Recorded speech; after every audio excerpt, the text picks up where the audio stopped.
Good morning. I still don't have a voice, if you can imagine that. It's been over a week. Yeah.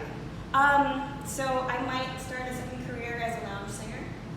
I'm in.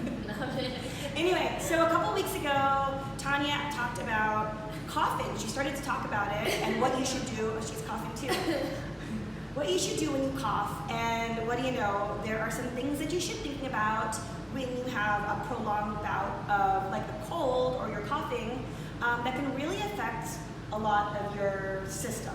So Yeah, really, anytime you cough, it's crazy, but there's actually two strategies that the body can come up with. Either pressure goes out and down, or it can go up and in.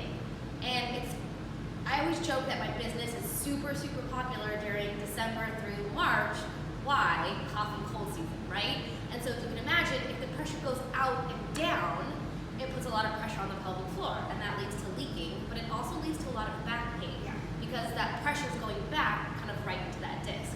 So, essentially what I want you to do when you cough is put your hands on your belly, and when you cough, you really want to engage those stomach muscles to go up and in. So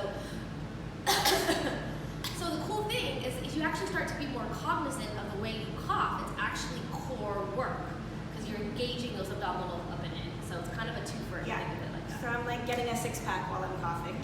Actually. Yeah, and it's actually the way you're supposed to cough. For example, I saw my son, who wasn't wearing a shirt, who was 7, cough, and it was like mind just blowing amazing, because his whole core just goes up and in this just like beautiful oscillation. Yeah. So. And the good news is up and in means your cough is doing what it's supposed to do, which is get that stuff out. Yeah, it's even better. Yeah. All right.